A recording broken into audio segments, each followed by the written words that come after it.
ನಮ್ಮಿಂದ ನಿಮಗೆ ಯಾವ ಮೋಸನೂ ಆಗಲ್ಲ. ಅಪ್ಪ ಕೊಟ್ಟ ಮಾತನ್ನ ನಾವಿಬ್ರು ಶಿರಸಾವಹಿಸಿ ನಡೆಸ್ಕೊಡ್ತೀವಿ. ಆಗಬಹುದು.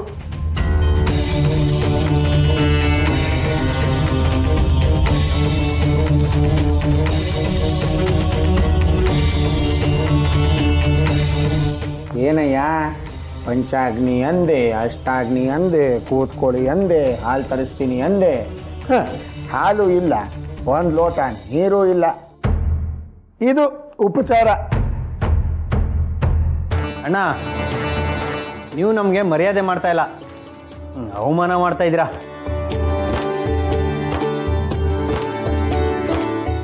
ಸ್ವಲ್ಪ ತಾಳ್ಮೆ ಇರಲಿ. ನಿಮಗೆ ಹಾಲು ತಂದು ಕೊಡಬೇಕು ಅಂದರೆ ಒಲೆ ಹಚ್ಚಬೇಕು, ಹಾಲು ಕಾಯಬೇಕು, ಆಮೇಲೆ ಅಲ್ವೇ ನಿಮ್ಗೆ ಹಾಲು ತಂದು ಕೊಡೋಕ್ಕಾಗೋದು.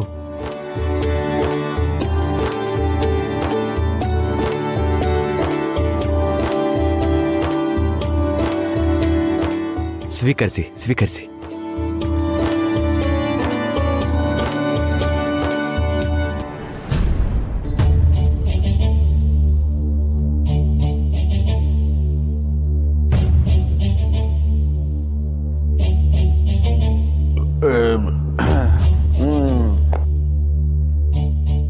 ಆಯ್ತಲ್ಲಪ್ಪ ಸತ್ಕಾರ.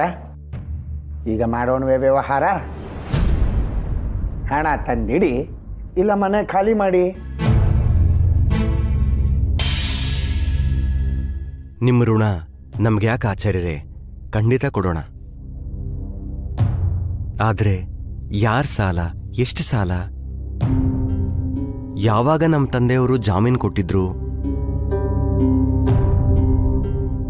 ಇದ್ರ ಬಗ್ಗೆ ಮಾಹಿತಿ ಕೊಟ್ರೆ ನಿಮ್ಮ ಋಣ ಖಂಡಿತ ತೀರಿಸ್ತೀವಿ.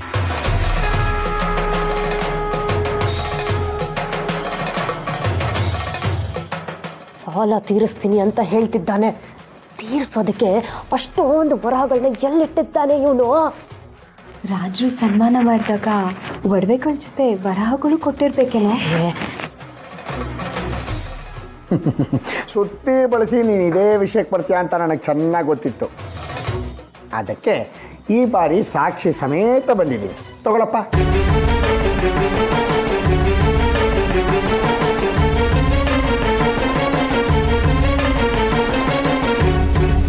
ಇದೇ ನೋಡು, ಇವರಪ್ಪ ಸುಬ್ರಾಯಪ್ಪ ನಮ್ಮಪ್ಪನ ಹತ್ರ 500 ವರಹ ಸಾಲ ತಗೊಂಡಿರೋದಕ್ಕೆ ಅವರೇ ಬರೆದು ಕೊಟ್ಟಿರೋ ಪತ್ರ. ಸಂವತ್ಸರ ತಿಥಿ ಎಲ್ಲ ಸರಿಯಾಗಿದೆ ನೋಡು.